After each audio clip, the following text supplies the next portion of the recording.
Halo, selamat siang pemirsa. Senang sekali rasanya di siang hari ini dapat kembali menemani Anda, tentunya dengan serangkaian informasi yang telah kami siapkan di Apa Kabar Indonesia Siang. Kali ini bersama Rehana dan juga Putri. Nah, untuk membuka, kita mau yang seger-seger, mau yang manis? Boleh, yang heboh-heboh, yang semangat. Yang semangat, kita punya pantun nih untuk Anda pemirsa. Cakep. Pergi ke pasar beli pepaya. Cakep. Jangan lupa beli buah persik. Waduh, asik tuh.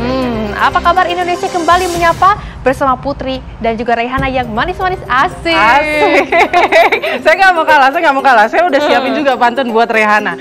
Beli pisang di warung sebelah. Aduh, cakep. Dapat bonus 2 potong tape. Cakep. Nah, siapa nih yang lagi rebahan di rumah? Mending sini nonton kita biar makin seru dan rame. Aduh. Ngomongin rame, kemarin kan emang lagi rame ya, lagi unjuk rasa ya, lagi banyak sekali massa. Nah, yang mencengangkan nih di tengah keramaian nih, ada aksi pencopetan pemirsa. Jadi pelaku ini memanfaatkan situasi ricu ya, saat aksi unjuk rasa yang digelar di depan gedung DPR RI di Jakarta. Ada 2 orang copet yang babak belur dihajar massa.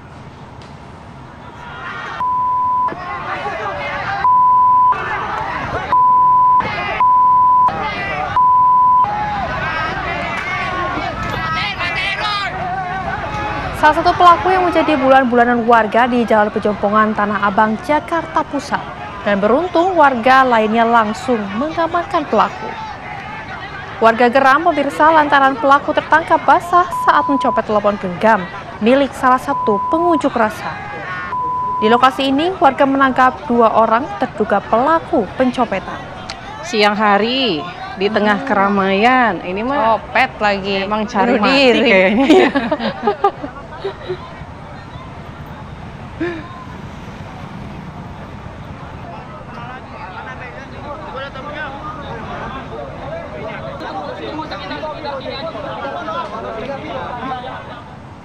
Nah, ini masih mengenai demo nih Putri, di mana ada 2 anggota DPR, sebuah mobil mewah ini dirusak massa di Jalan Pemuda Tanah Abang, Jakarta Pusat pada hari Senin sore.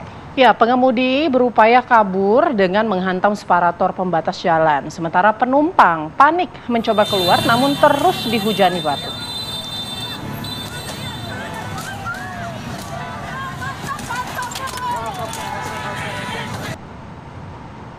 Nah, beginilah nasib mobil mewah yang melintas di kerumunan massa aksi bubarkan DPR RI pada Senin sore kemarin. Nampak ya, bagian belakang mobil ini hampir seluruh kacanya pecah akibat dilempari batu dan juga ditusuk bambu tiang bendera oleh ratusan massa. Diduga kendaraan berisi anggota DPR ini massa marah ya, dan langsung menghujani batu serta kayu hingga mobil mengalami kerusakan berat. Nah, pengemudi yang panik terus memacu kendaraan dan terpaksa naik ke pembatas jalan untuk bisa melarikan diri. Sementara pengemudi dan penumpang berhasil diselamatkan.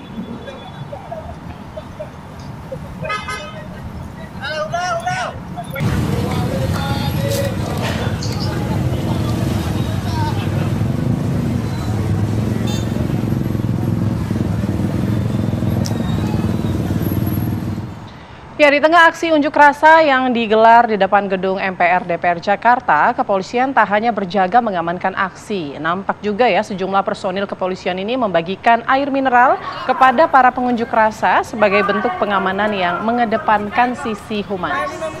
Sebanyak 1.250 personel kepolisian diterjunkan untuk mengamankan aksi unjuk rasa di gedung MPR DPR RI. Dalam pengamanan ini pemirsa, seluruh personel ditekankan untuk berlaku humanis kepada massa aksi. Salah satu bentuk aksi humanis yang dilakukan oleh petugas kepolisian dengan membagikan air minum sebagai bentuk kepedulian terhadap massa aksi yang tengah menyampaikan pendapat di Jalan Gerbang Pemuda.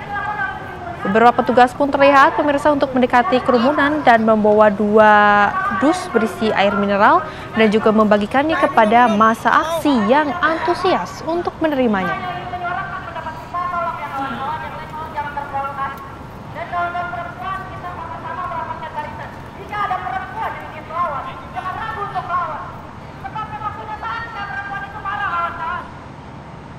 Masih sama-sama mengenai demo pemirsa, tapi kita harus beralih ke tempat lainnya, yaitu di mana ada ratusan pelajar di SMP Negeri 13 Kota Bekasi menggelar aksi unjuk rasa menuntut oknum guru yang diduga mencabuli sejumlah siswi ditangkap.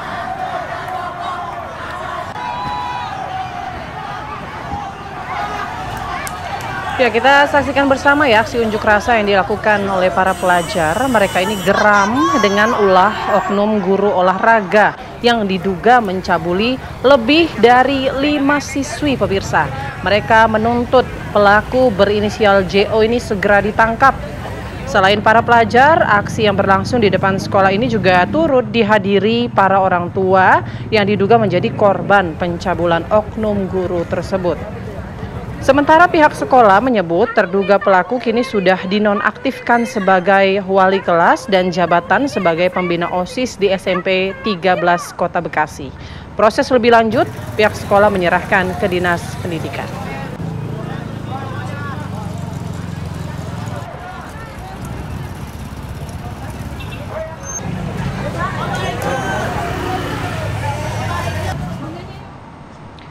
Pemirsa, pelaku pencurian kendaraan roda 2 di Kota Bandung, Jawa Barat berhasil ditangkap usai melarikan diri dengan meloncat ke Sungai Cikapundung.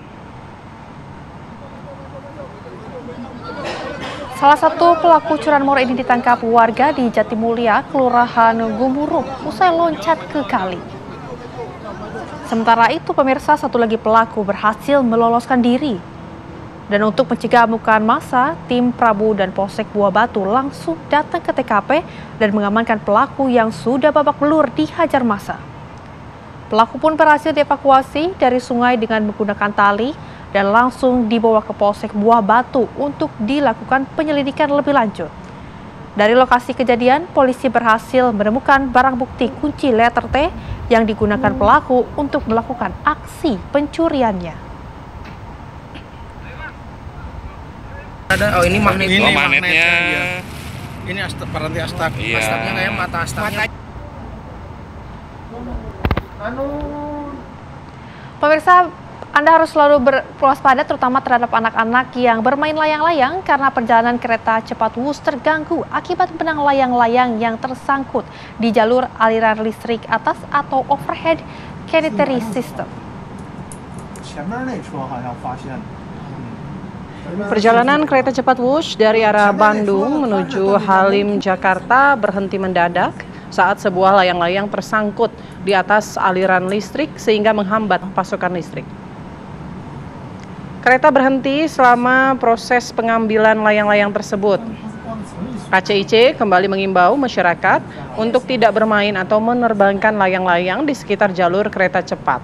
Aktivitas ini dinilai sangat berisiko dan dapat menyebabkan gangguan operasional hingga potensi kecelakaan.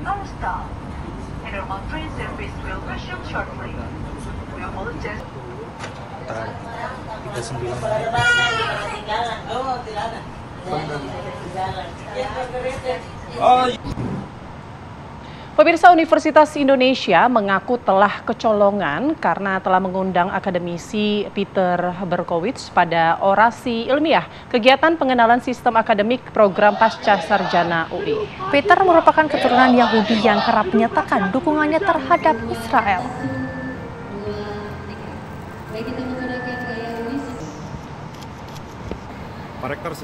Hal tersebut disampaikan langsung oleh Rektor Universitas Indonesia Heri Herbansyah. UI mengaku lalai dan kecolongan mengundang Peter pada orasi ilmiah kegiatan pengenalan sistem akademik program pasca sarjana di Universitas Indonesia pada Sabtu 23 Agustus lalu. Atas kegaduhan tersebut, UI menyampaikan permohonan maaf dan menegaskan bahwa UI mendukung penuh kemerdekaan Palestina. Peter sendiri, pemirsa, merupakan peneliti senior Ted and Diane Taubur di Hoover Institutional Universitas Stanford yang kerap menyuarakan dukungannya kepada Israel.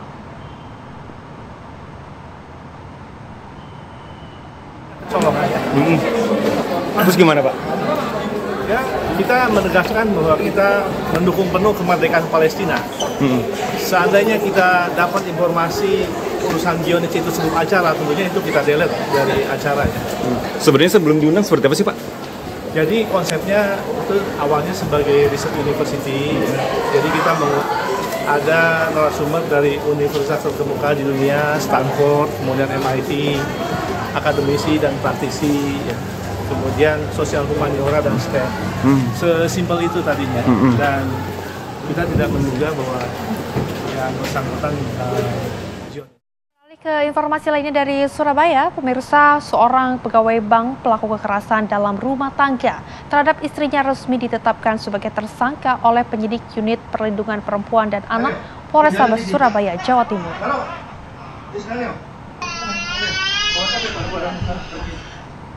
Usai video kekerasannya viral dan menuai kecaman di masyarakat, AS akhirnya ditetapkan sebagai tersangka. Setelah resmi menjadi tersangka, AS langsung ditahan di Rutan Polrestabes Surabaya untuk menjalani proses hukum lebih lanjut. Diduga permasalahan timbul akibat masalah keluarga, cemburu, dan tuduhan perselingkuhan.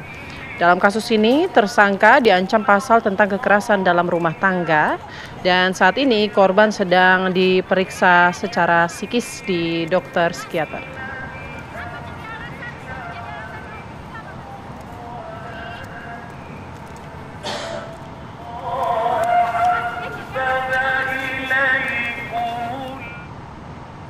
Pemirsa, Detasemen Polri atau Polisi Militer 15 Kodam 1 Bukit Barisan menggelar rekonstruksi kasus pembunuhan yang melibatkan personil TNI aktif Serma Tengku Dian Nugraha.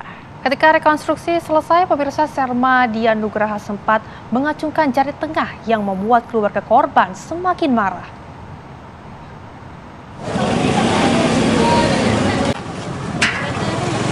Rekonstruksi kasus pembunuhan yang melibatkan personil TNI aktif Serma Tengku Dian Nugraha digelar di Jalan Pasar Besar, Dusun 9, Kecamatan Sunggal, Kabupaten Deli Serdang, Sumatera Utara.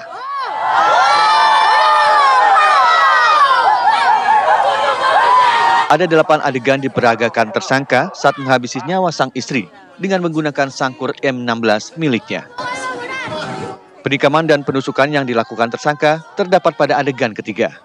Adapun motif pelaku melakukan penikaman diduga akibat masalah ekonomi. Peran yang dilakukan tersangka yang melakukan penikaman, penusukan terhadap korban. Itu di adegan keberapa, Bang? Adegan ketiga. Berapa tusukan, Pak? Nanti akan kita sampaikan setelah berkasnya sudah sampai ke pengadilan. Nanti pada saat di berkas di auditor, kemudian dilimpahkan ke pengadilan nanti. Kalau untuk motif sendiri apa, Pak?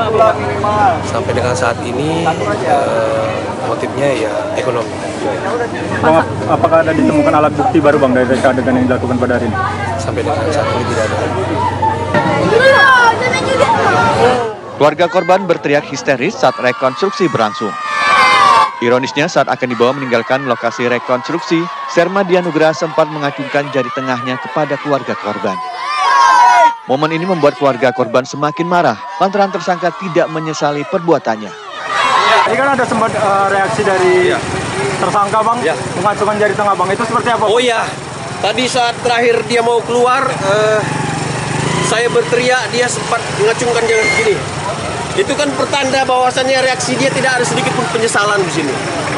Kami minta kepada aparat POM khususnya supaya memberikan hukuman yang sangat setimpal untuk dia.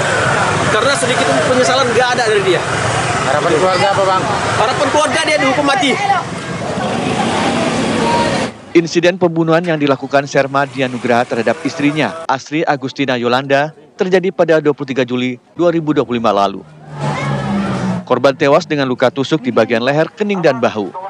Atas perbuatannya, tersangka dijerat pasal 338 Junto pasal 340 dan pasal terkait KDRT dengan ancaman hukuman maksimal 15 tahun penjara. Dari Medan, Sumatera Utara, Heri Kiswanto, TV One mengabarkan.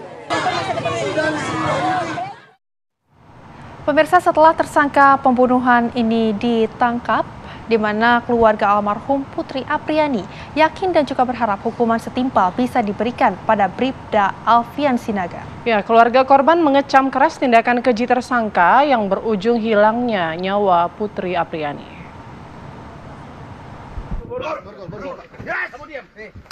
Setelah sempat kabur hingga masuk daftar pencarian orang atau DPO, Bribda Alfian Maulana Sinaga bisa diringkus tim gabungan kepolisian. Tersangka pembunuhan Putri Apriani tersebut ditangkap setelah 2 pekan dalam pelarian di wilayah Kecamatan Huu, Kabupaten Dompu, Nusa Tenggara Barat. Kabar penangkapan Alfian Sinaga diketahui keluarga korban Putri Apriani melalui media sosial. Namun tidak lama konfirmasi lanjutan datang dari Kapolres Indramayu yang hadir ke kediaman keluarga korban. Kini keluarga berharap agar proses hukum berjalan maksimal. Setidak-tidaknya yang saya harapkan dari kemarin-kemarin juga pelaku cepat tertangkap gitu.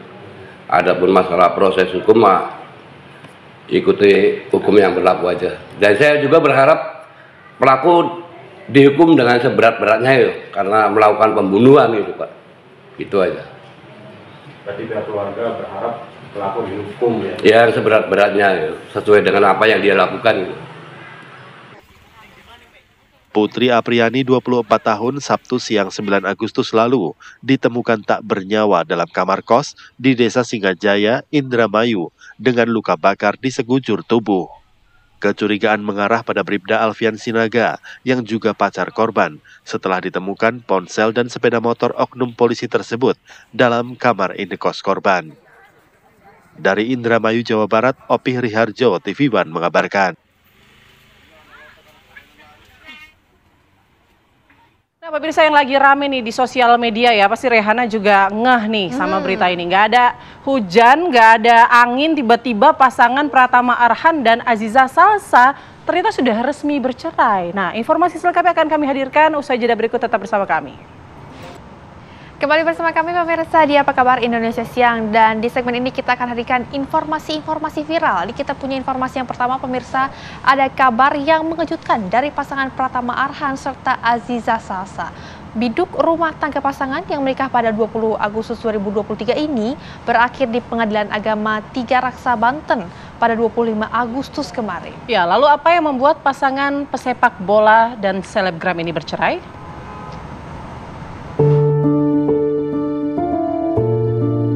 Tiba-tiba menikah, tiba-tiba bercerai. Seakan menjadi ungkapan yang menggambarkan rumah tangga Pratama Arhan dan Aziza Salsa. Pada 20 Agustus 2023 silam, pesepak bola Pratama Arhan tiba-tiba menikahi Aziza Salsa yang merupakan anak politisi Partai Gerindra Andre Rosiade dalam sebuah acara yang begitu intim di Masjid Indonesia di Tokyo. Saat itu, Arhan memang tengah merumput sebagai pesepak bola di klub Liga 2 Jepang Tokyo Verdy. Setelah menyelesaikan kontraknya dengan Tokyo Verdy pada Januari 2024, Arhan kemudian bergabung bersama Suwon Football Club, klub sepak bola di Korea Selatan. Keharmonisan pasangan ini sempat diterpa badai saat Aziza Salsa dikabarkan memiliki hubungan spesial dengan Salim Nauderer yang saat ini menjadi kekasih Rahel V-nya. Alih-alih mengalami keretakan, Aziza memberikan klarifikasi lewat pernyataan di Instagramnya. Aziza dan Arhan pun tetap tampil mesra di berbagai acara. Namun, di balik kemesraan itu, sepertinya ada masalah rumah tangga yang tak kunjung selesai. Pratama Arhan diketahui menggugat cerai Aziza Salsa di Pengadilan Agama Tiga Raksa, Banten. Setelah menjalani sidang perdana di tanggal 11 Agustus, rumah tangga yang belum genap berusia 2 tahun ini berakhir pada 25 Agustus kemarin. Tak ada mediasi, bahkan Arhan dan Aziza tak menghadiri sidang perceraian rumah tangganya. Dalam 2 kali sidang, bahtera rumah tangga yang pernah menjadi pembicaraan publik ini berakhir sudah. Penyebab berakhirnya rumah tangga Arhan dan Aziza memang menjadi misteri yang seakan mereka kunci sampai nanti. Register kita terdaftar tanggal 1 Agustus, sidang pertama tanggal 11, dan hari ini sidang yang kedua. Untuk hari ini agendanya sudah diputuskan tanpa hadirnya tergugat atau termohon. Ya. Iya. Oh, sudah diputus Pak? Iya. Cuma 2 kali sidang? Iya. Sebelumnya prinsipal ada yang datang nggak Pak? Prinsipalnya baik Aziza maupun Pratama Arhan ada yang datang ke sidang nggak Pak? Kalau itu kuasanya ya. Di sidang pertama kuasa, di sidang kedua juga kuasa, karena beliau sedang ada di luar negeri dan bermain bola di sana. Meski Aziza punya waktu 14 hari untuk menyatakan keberatan atas putusan pengadilan agama, namun rumah tangga ini seakan tak lagi ada asa untuk kembali bersama. Dari Tangerang, Banten, Kusnaidi, TV One mengabarkan.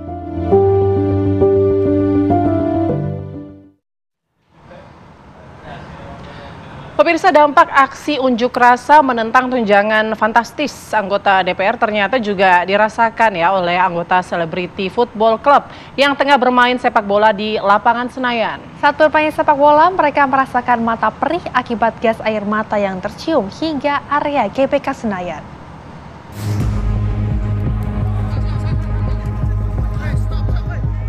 Aksi menentang tunjangan fantastis anggota DPR RI digelar oleh ribuan elemen masyarakat di sekitar gedung DPR Jakarta pada Senin 25 Agustus kemarin.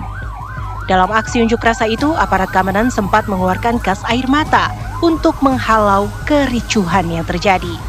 Massa pun sempat mundur karena gas air mata menyebabkan mata perih dan fungsi penglihatan terganggu. Tak jauh dari gedung DPR, sekelompok selebriti yang tergabung dalam klub sepak bola Celebrity FC tengah berlatih sepak bola.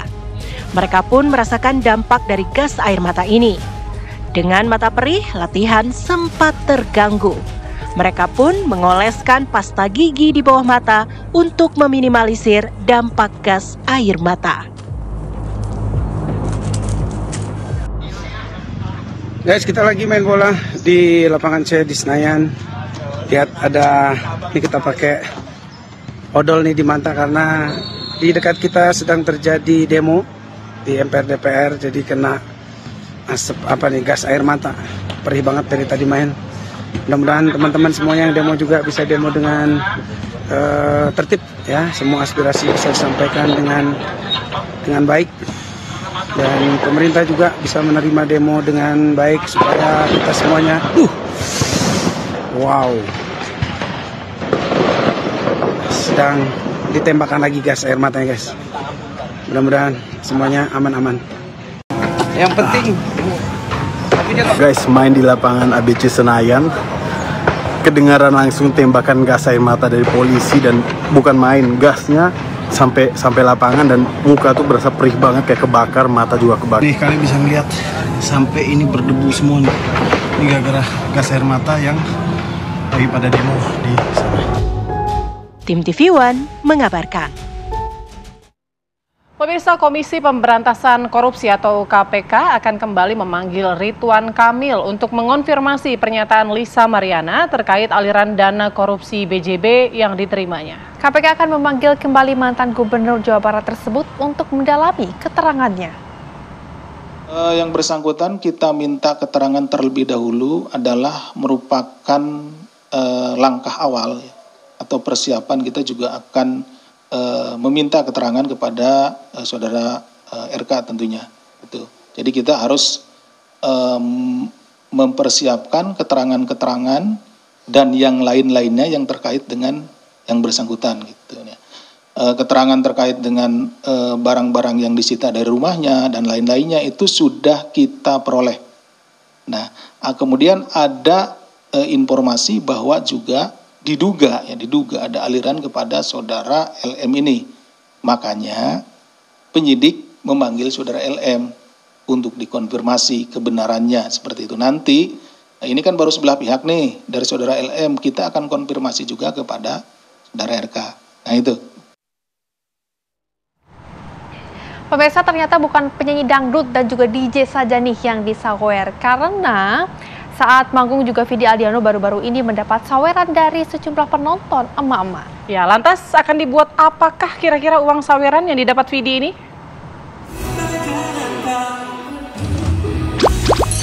Ada-ada saja kelakuan emak-emak negeri Konoha. Saking senangnya melihat penampilan Vidi Aldiano di atas panggung, sejumlah penonton emak-emak spontan memberikan saweran pada penyanyi lagu nuansa bening tersebut. Saat manggung di sebuah acara, Vidi yang sudah berkarir selama 17 tahun di dunia tarik suara kaget bukan kepala. Vidi mengira seorang penggemar yang mengulurkan tangannya ingin bersalaman dengannya. Alih-alih bersalaman, si emak malah menyelipkan uang ke tangan Vidi. Meski kaget, Vidi yang belum pernah disawer ini merasa girang setengah mati. Momen dapat saweran itu pun diunggah Vidi di akun media sosialnya. Thank you so much tante sayang, makasih. Oke, karena aku happy boleh nggak di sini? Aku senang banget. Ini bisa aku amalkan insya Allah tante ya. Thank you, aku buat aku ya. Oke, teman-teman semuanya. Dan tadi gue mendengar kalian, aduh aku ada kantong lagi. Thank you so much untuk teman-teman yang sudah hari ini noya. Thank you so much. Rupanya bukan hanya satu orang yang berusaha menyawer Vidi. Totalnya ada 3 orang perempuan yang menyawer suami dari Sheila dan Aisyah itu. Saking tak percayanya dapat uang saweran, Vidi sampai memastikan jika uang yang diberikan padanya adalah uang asli. Usai manggung, euforia dapat uang saweran masih terpancar di wajah Vidi. Ia juga tak percaya mendapatkan saweran dengan jumlah yang tidak sedikit. Lantas, apa yang dilakukan Vidi dengan uang sawerannya ya? The aftermath. Woi, yang pertama kali gue disawer banyak banget, alhamdulillah nih gue apain ya? Ih, bisa beli apa ya? Mobil baru. Ya nggak sampai mobil. Bisa beliin Om Deddy hair care. Baru pertama kali dapat saweran, langsung dibuat amal. Luar biasa memang Vidi Aldiano, semoga sehat selalu Vidi.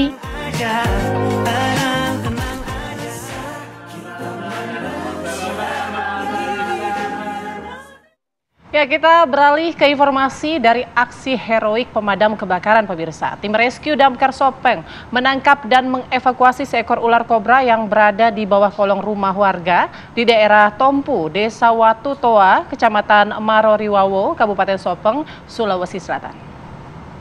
Ular pertama kali dilihat oleh salah satu penghuni rumah.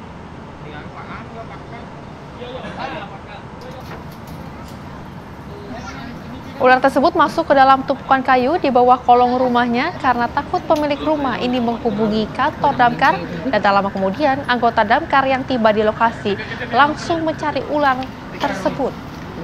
Tidak butuh waktu yang lama, ular ditemukan dan diketahui merupakan ular jenis kobra dengan ukuran yang cukup besar dan panjangnya kurang lebih 2 meter. Dengan menggunakan alat jepit, anggota damkar berhasil menangkap ular yang kemudian juga dimasukkan ke dalam karung, dan ular tersebut dibawa ke kantor damkar Sopeng.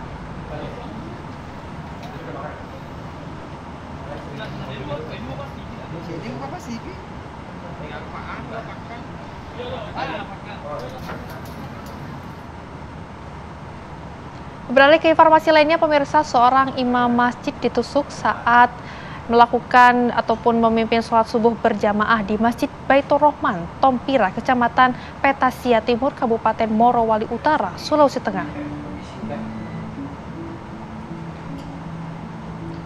Ya, kita lihat bersama ya, ini video detik-detik pelaku melakukan penusukan ke seorang imam masjid saat memimpin sholat subuh berjamaah. Imam masjid bernama Muhammad Jumali berusia 27 tahun ini tubuhnya langsung tersungkur dan videonya ini kemudian viral di media sosial.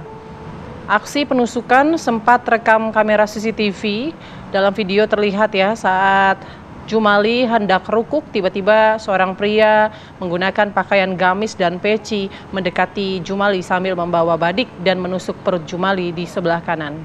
Akibatnya korban bersimbah darah dan langsung dilarikan ke rumah sakit. Sementara itu, saat pelaku akan kabur, jemaah lain langsung mencegat dan mengamankan pelaku. Polisi hingga kini masih menyelidiki motif pelaku.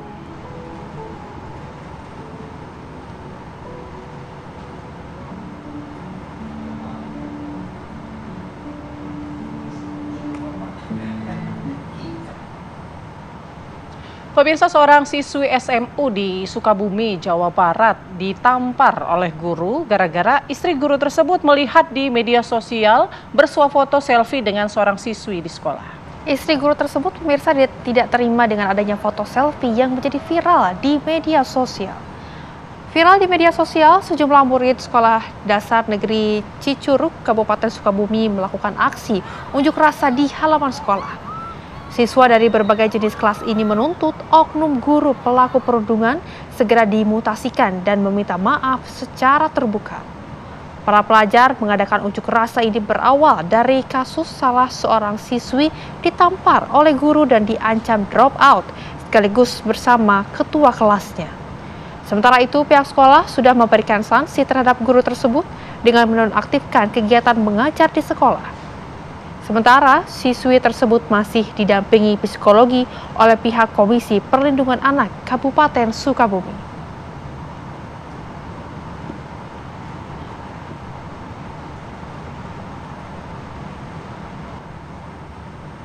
Pemirsa, polisi kembali menangkap 4 aktor intelektual di balik kasus penculikan dan pembunuhan Kepala Cabang Bank BUMN Ilham Pradipta. Keempat pelaku ditangkap di 2 lokasi berbeda, yaitu di Solo dan Jakarta. Aksi kejar-kejaran terjadi antara polisi dan para pelaku di Jalan Slamet Riyadi, Solo, Jawa Tengah. Pelarian pelaku terhenti setelah mobil pelaku dihentikan oleh petugas.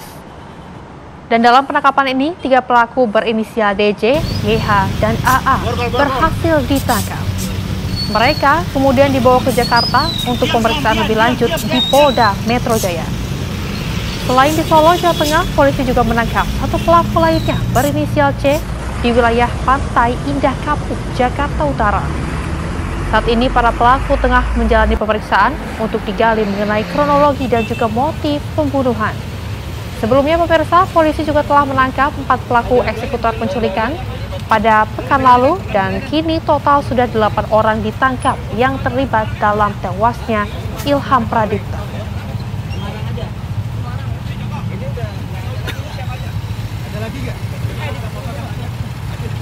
Depan. Pemirsa, motif penculikan dan juga pembunuhan Kepala Kantor Cabang Bank BUMN Muhammad Ilham Pradipta hingga kini masih belum terungkap. Sementara kepolisian sudah menangkap 8 orang di sejumlah tempat berbeda terkait kasus ini. Muhammad Ilham Pradipta dilaporkan hilang dan ditemukan dalam kondisi tak bernyawa di area persawahan di Kabupaten Bekasi, Jawa Barat pada Kamis 21 Agustus lalu.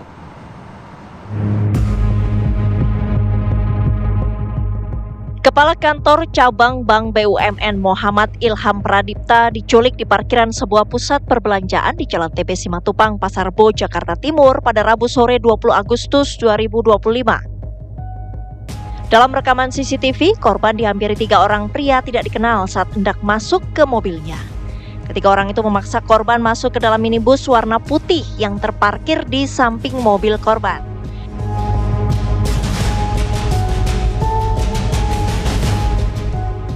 Sehari setelahnya, pada Kamis 21 Agustus 2025, jasad korban ditemukan di area persawahan di Kabupaten Bekasi, Jawa Barat. Pakaian yang dikenakan korban terlihat masih sama seperti saat korban diculik. Kaki dan tangan korban terikat tali serta mata korban tertutup dengan lakban. Jenazah korban pun dibawa ke Rumah Sakit Polri Kramat Jati, Jakarta untuk diautopsi. Berdasarkan hasil pemeriksaan tim forensik, korban diduga meninggal akibat kekurangan oksigen. Selain itu juga ditemukan tanda-tanda kekerasan di tubuh korban. Ditemukan tanda-tanda kekerasan pada bagian luar dan dalam tubuh korban. Bagian dada dan leher. Itu luka sayatan atau pukulan? Benda tumpul. Jadi penyebab kematiannya akibat benda tumpul? Betul. Ada tekanan pada tulang ada tulang leher dan dada yang menyebabkan dia kesulitan bernapas. Sulit bernapas, artinya kekurangan oksigen dong Pak ya? Betul. Untuk asupan ke tubuhnya Pak ya? Kepolisian pun bergerak cepat. 4 orang ditangkap terkait kasus penculikan dan pembunuhan ini.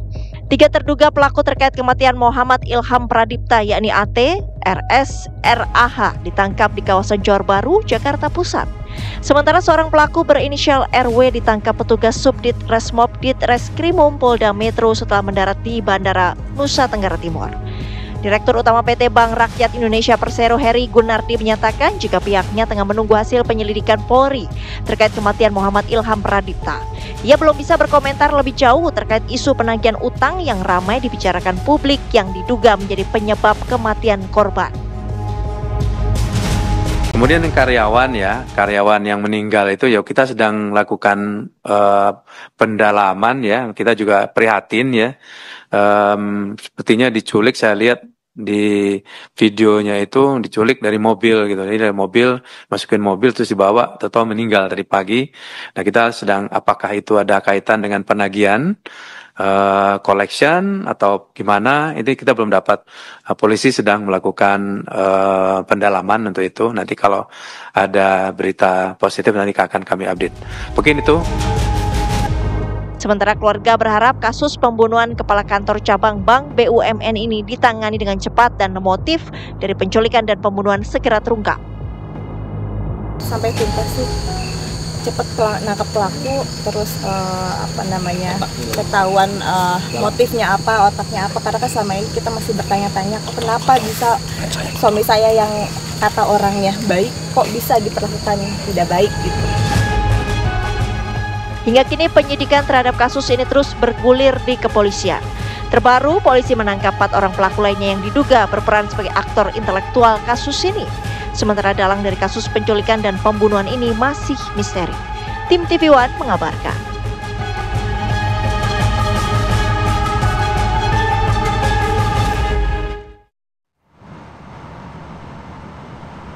Dan untuk mengetahui perkembangan kasus penculikan dan juga pembunuhan Kepala Kantor Cabang Bank BUMN, kami sudah terhubung dengan reporter TV One Iman Fajar. Selamat siang, Iman, informasi terbaru silakan.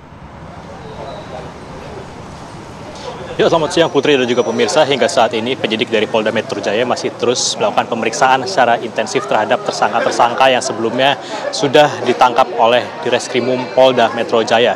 Yang terbaru seperti yang kita tahu bagaimana tim Subdirektorat Kejahatan dan Kekerasan atau Jatanras Direktorat Reserse Kriminal Umum Polda Metro Jaya ini baru saja menangkap 4 orang yang diduga sebagai aktor intelektual dari kasus penculikan dan pembunuhan yang menimpa Kepala Cabang Bank BUMN yang saat ini kasusnya tengah bergulir, yakni Muhammad Ilham Pradipta. Keempat pelaku ini berinisial C, DH, YJ, dan AA ini ditangkap pada hari Jumat dan hari Sabtu yang lalu pemirsa, di mana 3 orang tersangka ini berinisial DH, YJ, dan AA ditangkap lebih dulu di kawasan Solo, Jawa Tengah pada Jumat sekitar pukul 20.15 waktu Indonesia Barat. Sementara untuk pelaku C ini diciduk di kawasan Pantai Indah Kapuk atau PIK Jakarta Utara pada Sabtu sekitar pukul 15.30 waktu Indonesia Barat. Ini Sabtu 24 Agustus kemarin pemirsa. Dan hingga saat ini sejumlah tersangka juga masih terus menjalani pemeriksaan secara intensif oleh pihak kepolisian untuk mengetahui apa yang jadi motif dan juga seperti apa peran-peran mereka yang telah ditangkap oleh Polda Metro Jaya ini. Dan kalau kita bicara soal kasus yang tengah bergulir ini, pemirsa, tersangka-tersangka ini juga ada kemungkinan dapat dikenai pasal 340 KUHP tentang pembunuhan berencana, di mana ini ancaman hukumannya ini bisa pidana mati atau pidana penjara seumur hidup atau selama waktu tertentu paling lama 20 tahun. Tentu kita akan menunggu bagaimana update terbaru dari pihak kepolisian, karena memang saat lagi juga pihak dari Polda Metro Jaya, tepatnya dari Direskrimum Polda Metro Jaya juga akan memberikan keterangan, namun dalam hal ini adalah keterangan mengenai penanganan demo yang terjadi kemarin. Namun tidak menutup kemungkinan juga dari pihak Polda Metro Jaya juga akan memberikan keterangan ataupun juga update terkait kasus pembunuhan yang saat ini tengah bergulir. Sementara itu laporan kami. Baik, terima kasih Iman Fajar atas laporan Anda langsung dari lokasi. Selamat kembali beraktivitas. Ya, Anda kembali di Apa Kabar Indonesia Siang, pemirsa. Ada sebuah video viral di media sosial yang memperlihatkan jenazah yang harus diangkut dengan ojek sepeda motor oleh warga dan melewati jalan ekstrim menuju desa terpencil di Kabupaten Bone Bolango, Gorontalo. Jenazah harus diangkut dengan menggunakan motor menuju desa Tilonggibila, Kecamatan Pinogu dengan jarak tempuh 40 hingga 50 km dan memakan waktu tempuh paling cepat 5 jam.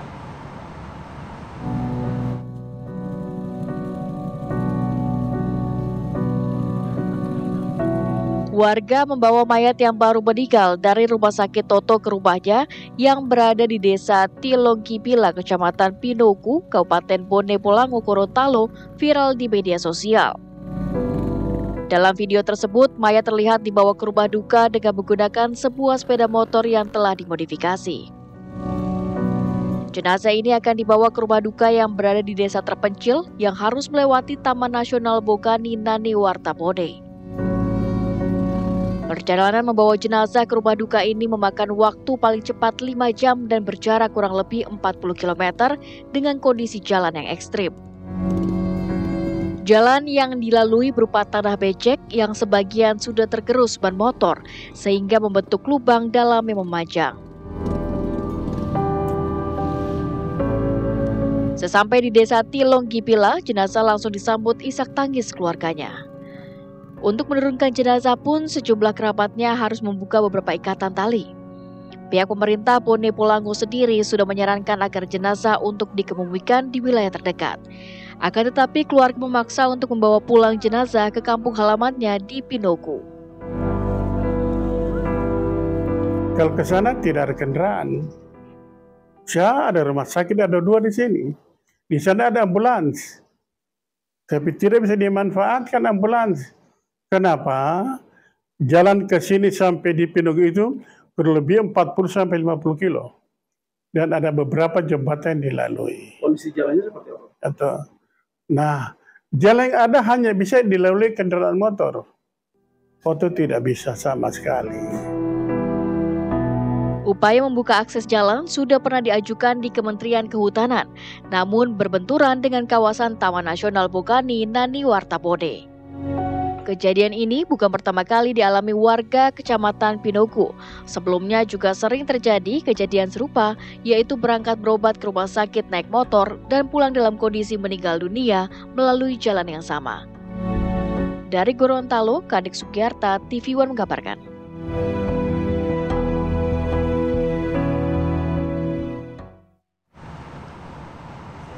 Pemirsa, rusaknya kondisi jalan dari rumah sakit menuju rumah duka membuat jenazah seorang warga yang berada di Gorontalo ini terpaksa pemirsa harus diangkut dengan menggunakan ojek motor. Lantas separah apa sebetulnya jalan yang melintasi Taman Nasional tersebut?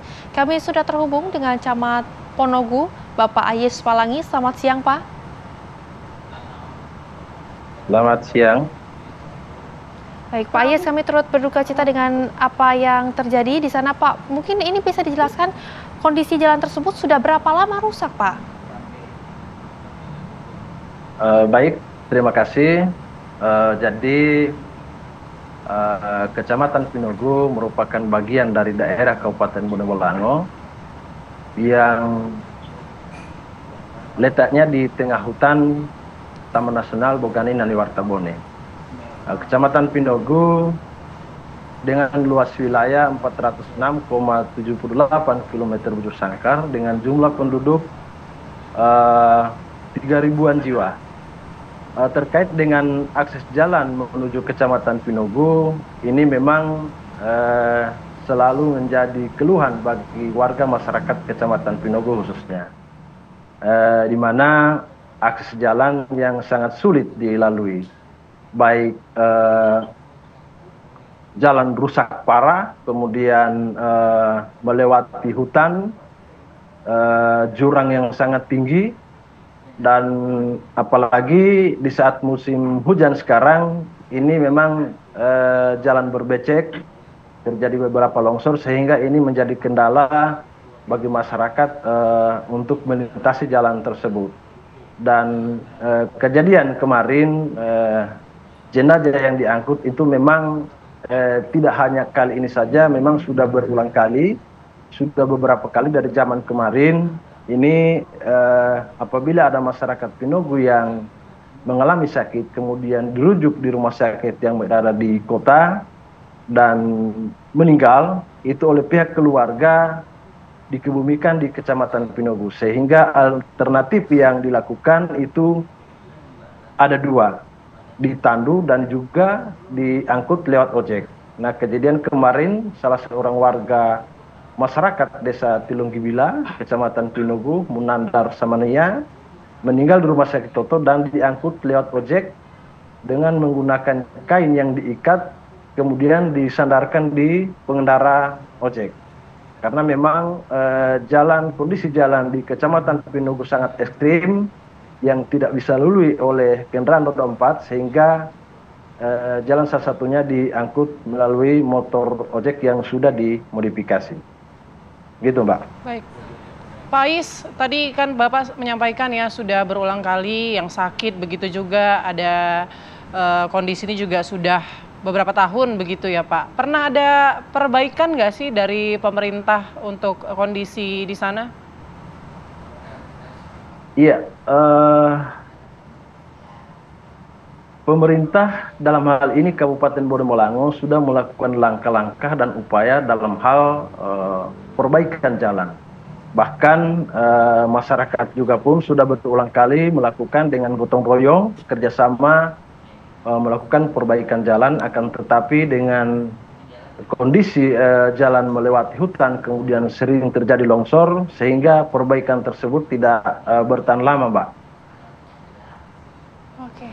Baik, Pak Ais, terima kasih banyak sudah berbincang bersama dengan kami di Apa Kabar Indonesia Siang, dan tentunya kami harapkan segera ada perbaikan jalan agar kejadian tersebut tidak terulang kembali. Selamat siang, Pak.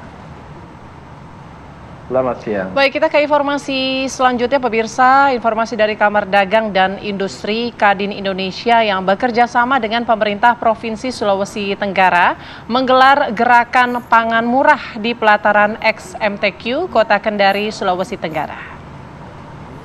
Kegiatan ini dijadwalkan akan dihadiri oleh Ketua Umum Kadin Indonesia Anindya Novian Bakri bersama dengan rombongan Kadin Pusat serta didampingi oleh sejumlah pejabat daerah setempat. Gerakan pangan murah bertujuan untuk menstabilkan pasokan dan harga pangan yang berlangsung 26 sampai 27 Agustus 2025. Gerakan ini merupakan salah satu langkah nyata Kadin untuk meringankan beban masyarakat dengan menghadirkan bahan pangan pokok berkualitas dengan harga yang terjangkau.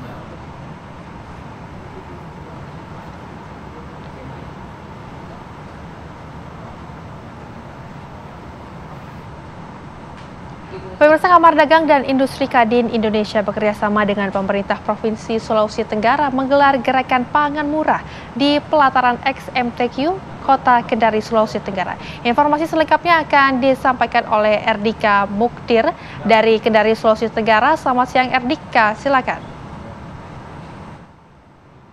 Ya, Putri dan Rehana dan juga pemirsa di rumah, dapat kami kabarkan hari ini memang Kamar Dagang dan Industri atau Kadin Sulawesi Tenggara bersama pemerintah Provinsi Sulawesi Tenggara menggelar pasar murah di pelataran XMTQ Kota Kendari, Sulawesi Tenggara. Nah, di kegiatan ini dijadwalkan akan dibuka oleh Menteri Dalam Negeri Tito Karnavian dan juga dihadiri oleh Ketua Umum Kadin Indonesia Anindya Novian Bakri. Rencananya pasar pangan murah ini akan mulai digelar pada Selasa sore ini untuk agar kegunaannya untuk menekan inflasi daerah dan juga bisa mengontrol pasokan dan harga pangan yang terjadi belakangan ini. Diketahui memang di pasar murah Kendari ini harga beras termurah dibanderol dengan Rp11.600. Begitu pula dengan sembako-sembako lainnya seperti minyak kita dibanderol dengan harga Rp15.500. Ada juga telur ayam dan daging ayam yang dibanderol dengan harga Rp30.000 per kilogramnya. Diharapkan kegiatan ini bisa menarik daya beli masyarakat dan bisa membantu masyarakat di tengah tingginya harga pangan di pasar. Seperti itu. Baik, terima kasih Erdika Mukdir mengabarkan langsung dari Kendari, Sulawesi Tenggara.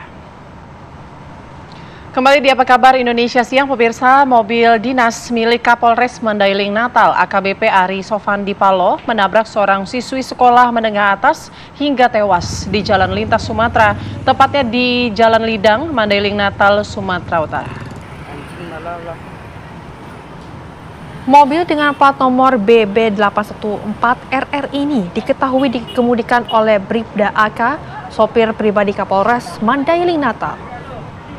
Mobil tersebut terlibat kecelakaan dengan sepeda motor yang dikendarai FAK. seorang siswi kelas 12 tepatnya di Jalan Lintas Sumatera di Kelurahan Dalan Lidang, Kota Payabuangan. Korban tewas di lokasi kejadian. Pihak Polres Mandailing Natal membenarkan peristiwa tersebut dan saat ini Bribda AK ditahan oleh Seksi Propam Polres Mandailing Natal untuk dimintai keterangan. Sementara itu pemirsa, jenazah korban FAK telah dimakamkan.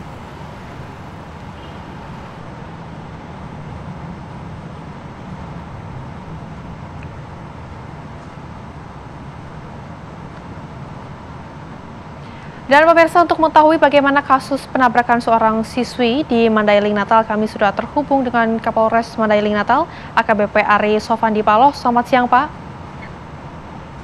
Selamat siang, Mbak.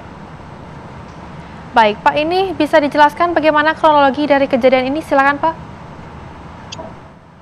Ya, terima kasih, Mbak.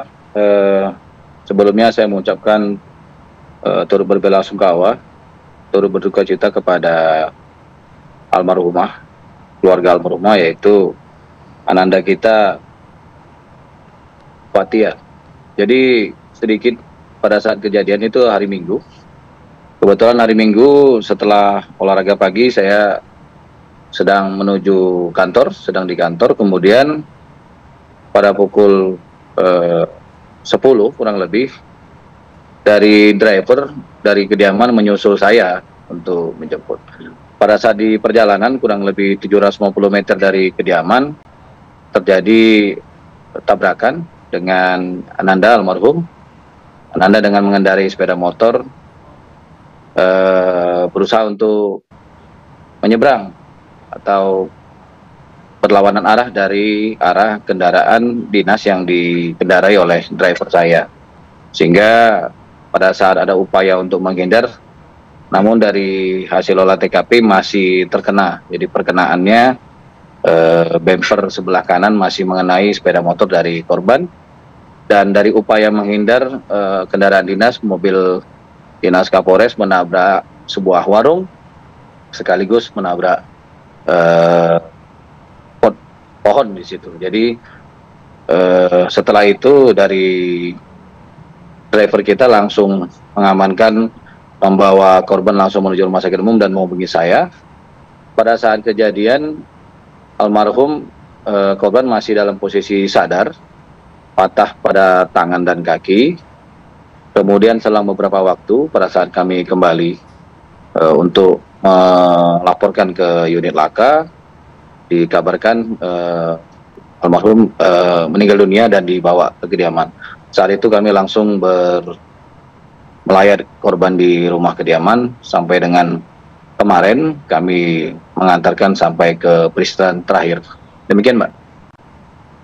Baik, Pak Kapolres, saat kejadian apakah Anda sudah dijemput posisinya atau sebenarnya itu masih driver Anda masih Jadi belum posisinya menjemput saya Anda gitu dalam perjalanan? sedang berada di kantor, mau dijemput, jadi baru berangkat dari rumah mau menjemput saya, dan yang bersangkutan juga dalam posisi sehat. Langsung kami laksanakan pemeriksaan urin dan sesuai dengan prosedur pemeriksaan di unit laka sekaligus pemeriksaan di unit Sipropam. Demikian, Mbak. Oke, Pak, tapi apakah dari pihak kepolisian sudah mengunjungi pihak keluarga?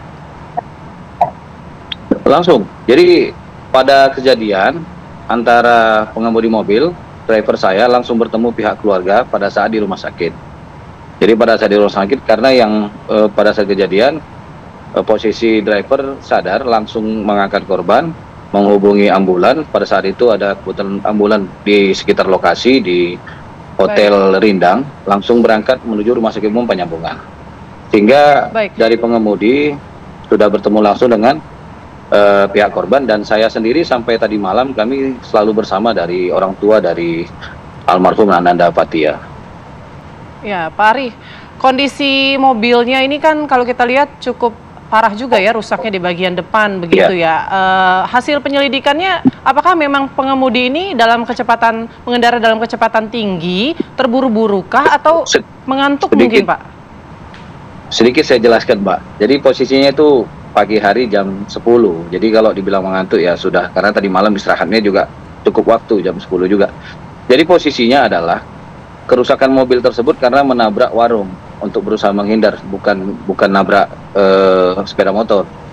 Jadi posisi nabrak sepeda motor, setelah menabrak dia berusaha untuk menghindar tapi masih kena. Jadi kalau dari perkenaan di sisi kiri jalan mobil sudah turun, jadi kena deh gitu. Jadi proses lebih lanjut sedang dalam penyelidikan. Namun dari kondisi mobil yang Mbak tanyakan itu, kondisi mobil rusak dikarenakan menabrak warung, bukan menabrak sepeda motornya gitu.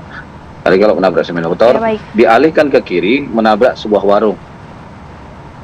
Gitu. Jadi kerusakan parah mobil karena menabrak sebuah warung.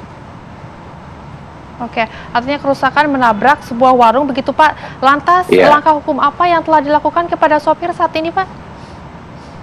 Saat ini setelah kejadian langsung pada saat dari rumah sakit, setelah yang bersangkutan mengantar ke rumah sakit, langsung kami periksa di kantor unit Laka sekaligus di unit Sipropam.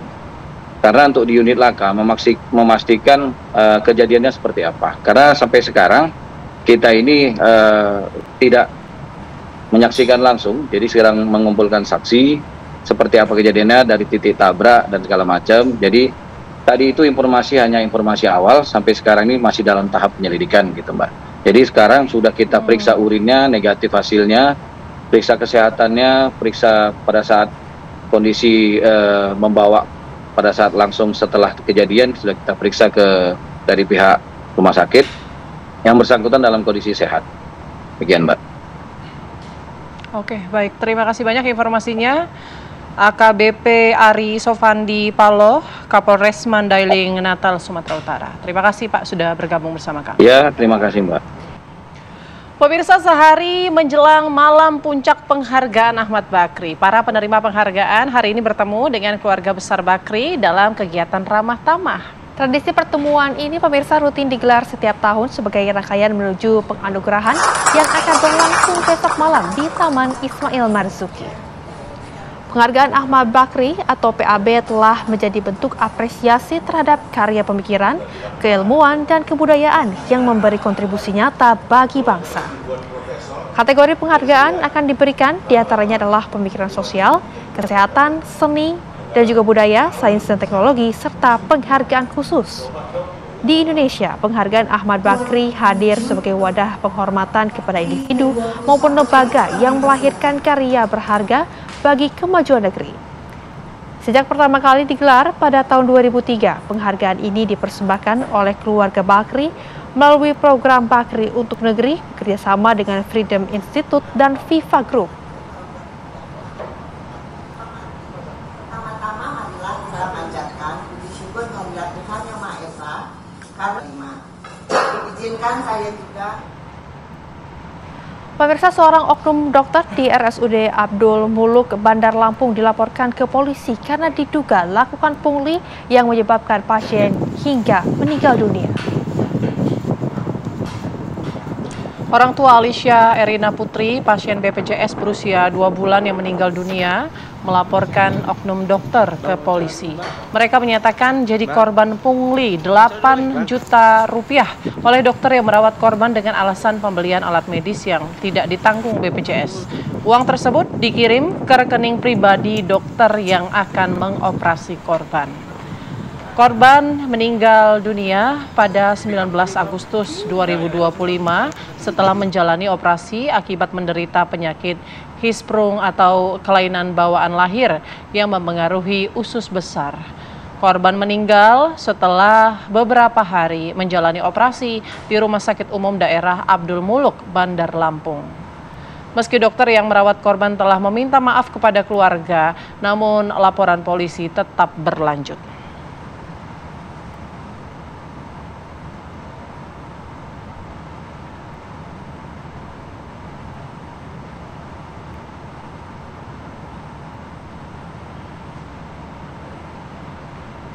Pemirsa, berbagai jajanan unik, murah, dan lezat dapat ditemukan di kota Solo yang dikenal dengan surganya kuliner. Betul sekali, ini ada salah satunya jajanan Wingko Ngasem yang selalu ramai diburu pembeli karena cita rasanya yang otentik karena dibuat dengan cara tradisional, yakni menggunakan bahan bakar arang.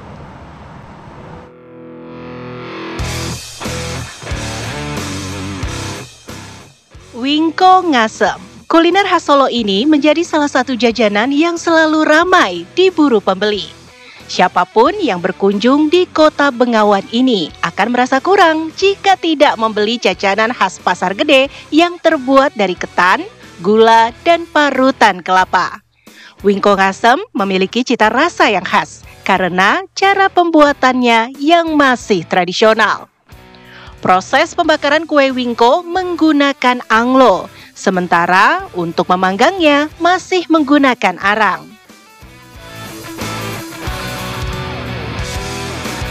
Ada rekomendasi di sini, ya udah cobain di sini ternyata enak. Wingkonya juga enak. Padahal aku nggak suka wingko, tapi pas cobain di sini enak, jadi suka. Teksturnya itu lembut. Kalau yang wingko ya lembut terus agak-agak kenyal tapi enak. Untuk pembeli mayoritas dari luar kota.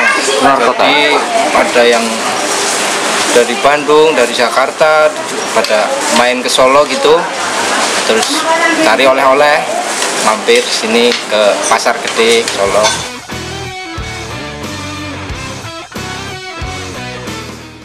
Kue Wingko Ngasem kini menjadi salah satu jajanan khas di Pasar Gede Solo dan kerap dijadikan oleh-oleh bagi wisatawan yang berkunjung ke Solo. Dari Solo, Jawa Tengah, Effendi Rois, TV One mengabarkan. Nah, pemirsa, ini semakin malam semakin ramai. Inilah pasar kue subuh Senen, pemirsa, surga para pencinta jajanan pasar dan kue tradisional. Ya, bukan hanya murah meriah ya, tapi juga penuh warna, rasa, dan juga bentuk. Semuanya ini berkumpul dalam satu tempat. Dan berikut liputan selengkapnya untuk Anda.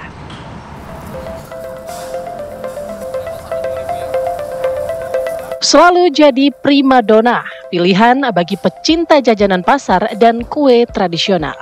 Pasar kue subuh Senen kian hidup justru saat langit Jakarta mulai gelap.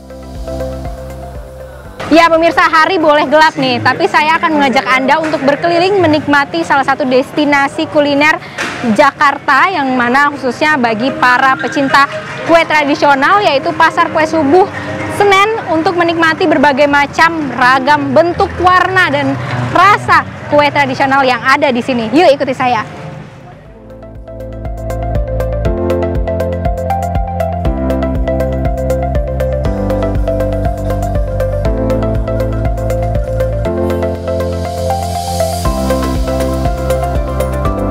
Buka sejak pukul 4 sore hingga 7 pagi, pasar ini sudah eksis sejak 1988. Disinilah beragam kue tradisional Indonesia, mulai dari kue basah, jajanan gurih, hingga camilan kekinian viral berkumpul jadi satu.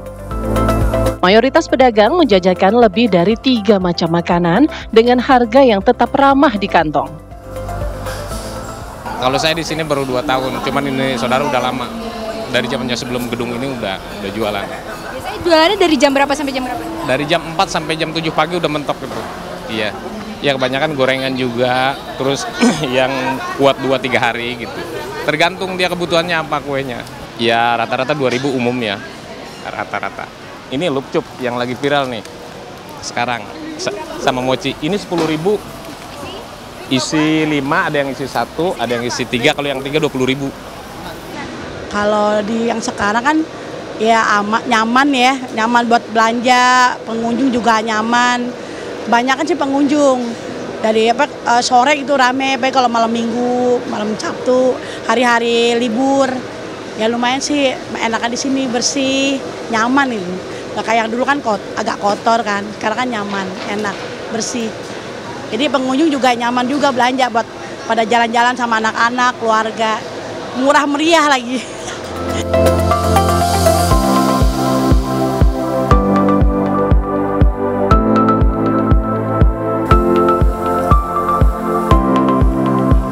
Ragam kue dengan bentuk, warna, dan rasa yang menggoda, ditambah harga yang terjangkau, menjadi alasan Pasar Kue Subuh Senen tak pernah sepi pengunjung.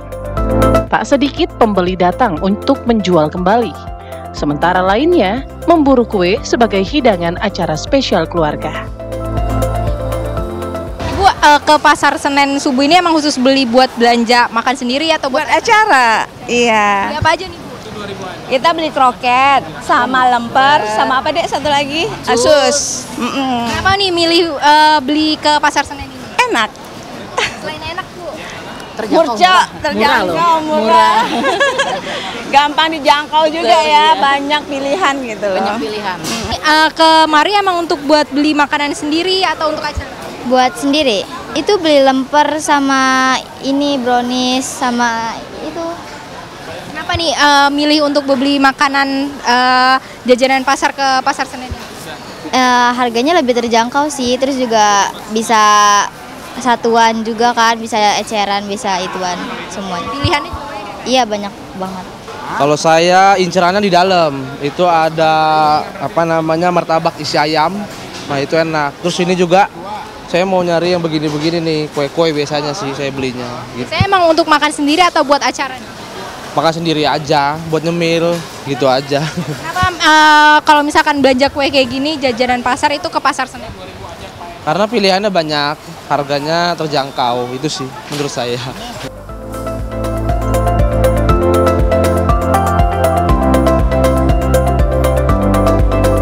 Meski hanya berdenyut ketika matahari tenggelam hingga kembali terbit, Pasar Kue Subuh Senen tetap jadi destinasi favorit berburu jajanan pasar murah meriah. Lebih dari sekedar tempat jual beli, pasar ini adalah bukti bahwa Jakarta memang kota yang tak pernah tidur. Ya pemirsa, saya tadi udah belanja banyak nih di Pasar Kue Subuh Senen ini, yang mana bukan hanya sebagai tempat jual beli kue, tapi juga menjadi simbol kekayaan kuliner yang ragamnya banyak sekali nih. Dan sementara itu, saya mau pulang dulu pemirsa, belanjaan saya udah banyak. Dari Jakarta, Rizka Sasabila, Ziko Fernando, TV One mengabarkan. Dan informasi tadi juga pemirsa sekaligus menutup jumpa kita di Apa Kabar Indonesia Siang. Saya Rehana Mezia. Dan saya Putri Windasari pamit undur diri. Terima kasih. Sampai jumpa.